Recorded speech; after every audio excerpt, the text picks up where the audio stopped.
Hello friends, ഞാൻ ആദ്യമായിട്ട് ചക്കയുടെ ആട്ടമാവ് വാങ്ങിച്ചു. എപ്പോഴും ഞാൻ ആശീർവാദിൻ്റെ ആട്ടമാവ് വാങ്ങിക്കുന്നത്. അപ്പോൾ ചക്കയുടെ മാവ് കണ്ടപ്പോഴേ ഒന്ന് വാങ്ങിച്ചു നോക്കി. അതെങ്ങനെയാണ് അത് ഞാനിതൊന്ന് ഫിക്സ് ചെയ്യട്ടെ ഇതിനകത്തോട്ട്.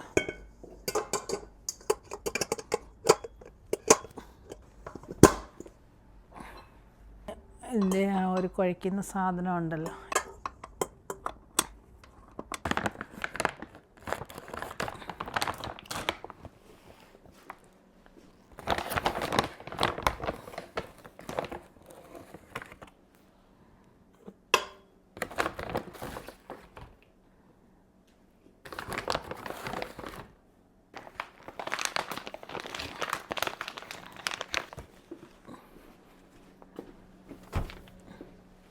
ജിഞ്ചറി ഓയിൽ കുറച്ച് ഒഴിക്കാം. അപ്പോൾ സോഫ്റ്റ്നെസ് കിട്ടും, കുറച്ച് മയം ഉണ്ടാകും. പിന്നെ സോൾട്ട്,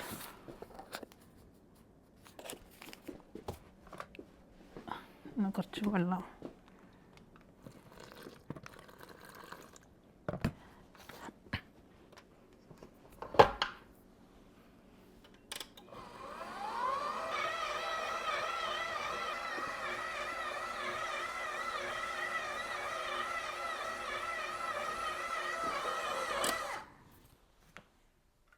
കുറച്ചും കൂടി വെള്ളം ഒഴിക്കാം.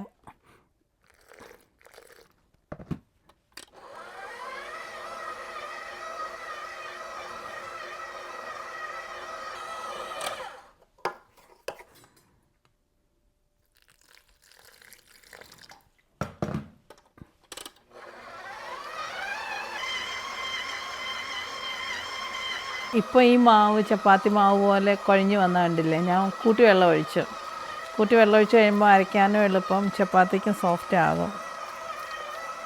അതൊരു 2-3 മിനിറ്റ്സ് കൂടി ഇതേ ഫോമിൽ കുഴയട്ടെ. ഇപ്പോൾ ചപ്പാത്തി മാവ് റെഡിയായി. ഇനി ഇത് ഓഫ് ചെയ്യാം.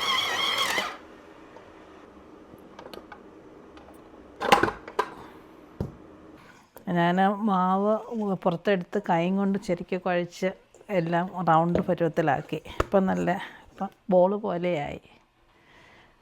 റെഡ് സ്നാപ്പർ ഒന്ന് ഫ്രൈ ചെയ്യാം, ഒന്ന് കട്ട് ചെയ്യട്ടെ. അപ്പം മസാലയൊക്കെ അതിനകത്ത് പിടിക്കും.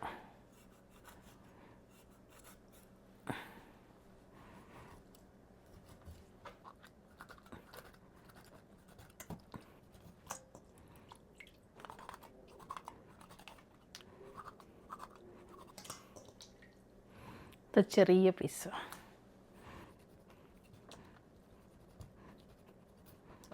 അത് ഇതിൻ്റെ ബാലൻസാണ്. അതുണ്ട് തല, 2 മീൻ. ഇനി മീൻ മാരിനേറ്റ് ചെയ്യേണ്ട സാധനങ്ങളെല്ലാം എടുത്ത് പുറത്ത് വെക്കാം. എല്ലാം ക്യാബിനകത്ത് ഇരിക്കുക. നോക്കട്ടെ. ആദ്യം ഉപ്പ്, പിന്നെ മുളക്, പിന്നെ മഞ്ഞൾ, പിന്നെ ഗാർലിക് പൗഡർ, പിന്നെ ജിഞ്ചർ പൗഡർ, പിന്നെ കുറച്ച് ലെമൺ പെപ്പർ ഇല്ലേ, 1 2. ഇത് പ്യുർ ലെമൺ എക്സ്ട്രാക്റ്റ്. ഇത് തുണ്ടൊഴിച്ചാൽ മതി, അപ്പോൾ ലെമണിൻ്റെ ഒരു ഇത് കിട്ടും. ആക്ച്വലി ഇതാണ് ഞാൻ പറയുന്നത്. ഇതൊരു ലെമൺ പെപ്പർ സീസണിങ്. ഇതിനൊരു ടേസ്റ്റ് ഉണ്ട്. എല്ലാം ഇങ്ങനെ എടുത്ത് വെക്കാൻ, അല്ലേ മറന്നു പോകും. ഓക്കെ,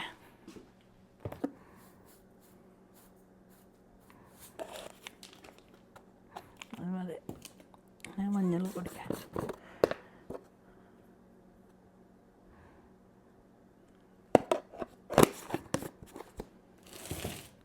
ഒരു കാര്യം കൂടെ എടുക്കാനുണ്ട്, കുരുമുളക് പൊടി. അത് മറന്നു പോകും. അത് അടുത്ത ക്യാബിനറ്റില്ല, അതങ്ങ് ആദ്യം ഇടാം.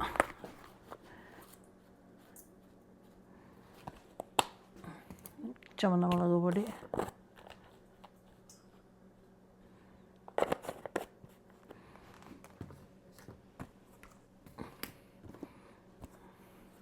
ഗാർലിക് പൗഡർ,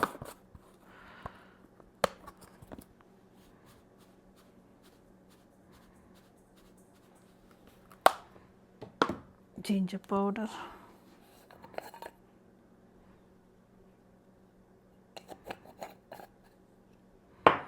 ഇത് ഒരു നല്ല സീസണിങ്, ലെമൺ പെപ്പർ സീസണിങ്, അതൊരു മിനിമം ഇടാം. ഇനി എല്ലാം ഒന്ന് മാരിനേറ്റ് ചെയ്യട്ടെ.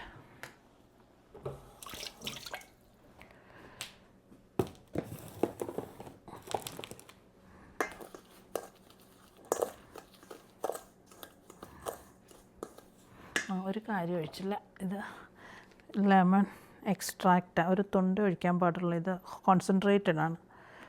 എവിടെ തുറക്കുക? അപ്പോൾ ഇവിടെ ഒരു ഡ്രോപ്പ്, ജസ്റ്റ് എ ഡ്രോപ്പ്.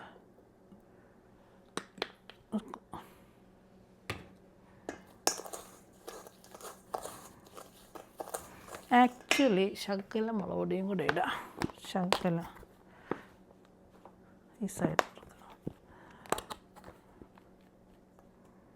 മതി.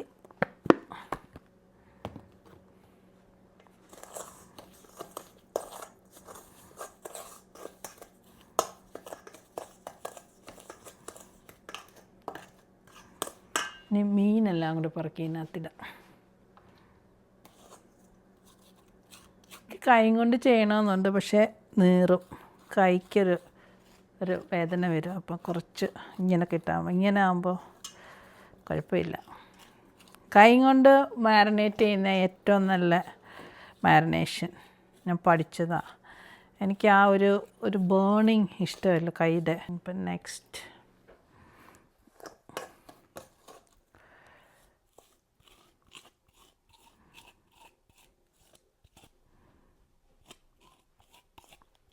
ചപ്പാത്തി കുഴച്ചിട്ട് മാവുണ്ട്, മീൻ പുരട്ടിയും വെച്ചിട്ടുണ്ട്. അത് രണ്ടും ഞാൻ ഒരേ സമയത്ത് ചെയ്യും. ലെഫ്റ്റിലും റൈറ്റിലുമുള്ള അടുപ്പിൽ ഒന്നിൽ മീനും വെച്ചു, അടുത്തതിൽ ചപ്പാത്തിയും വെക്കണം. അപ്പം എനിക്ക് രണ്ട് കൈയും യൂസ് ചെയ്യാം. അപ്പോൾ എൻ്റെ സമയവും ലാഭിക്കാം, എനിക്ക് ഈസിയാണ് അങ്ങനെ ചെയ്യാൻ. അപ്പം കാണുകയും ചെയ്യാം. മീൻ കുറച്ച് നേരം വേവുള്ളതാണ്, കുറച്ച് നേരം ഫ്രൈ ചെയ്യണം. അപ്പോൾ ആ ഒരു ചപ്പാത്തി പരത്തി കഴിയുമ്പോഴേക്ക് മീൻ മറിച്ചിടാൻ സമയമാകുള്ളൂ.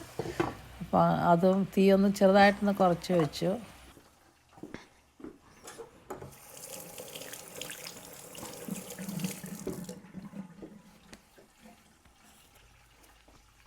ചപ്പാത്തി ഞാൻ ഓൾറെഡി അത് മാവെല്ലാം ശരിയാക്കി വെച്ചിട്ടുണ്ടാവില്ല, അതിൽ കുഴച്ചെടുത്ത് വെച്ചു. അപ്പോൾ അത് കുറച്ചും കൂടി ഒന്ന് സോഫ്റ്റായി.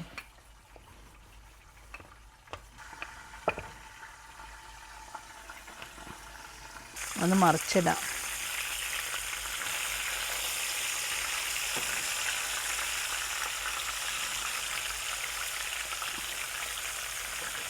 വെക്കാം.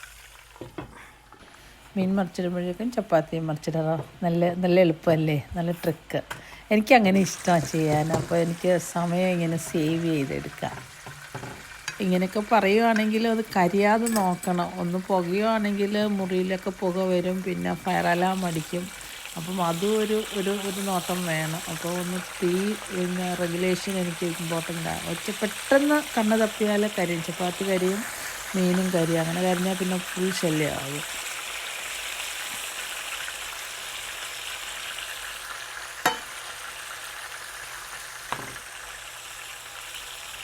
കുറച്ച് നേരം കൂടെ ഒന്ന് അടച്ചു വെക്കുക. എത്ര സ്പീഡെന്ന് പറഞ്ഞാലും എന്തെങ്കിലും എങ്ങോട്ട് മാറി കണ്ണ് തിരിഞ്ഞു പോയാലും ശ്രദ്ധ മാറിയാലും കരിയും. അപ്പോൾ അതും വേണം, അല്ലെങ്കിൽ കാര്യങ്ങൾ എളുപ്പമാണ്.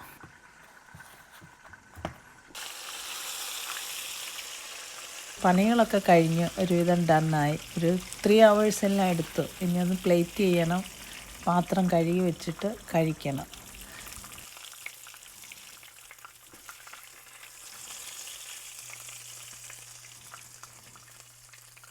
മീൻ ഫ്രൈയും ചപ്പാത്തിയും റെഡി.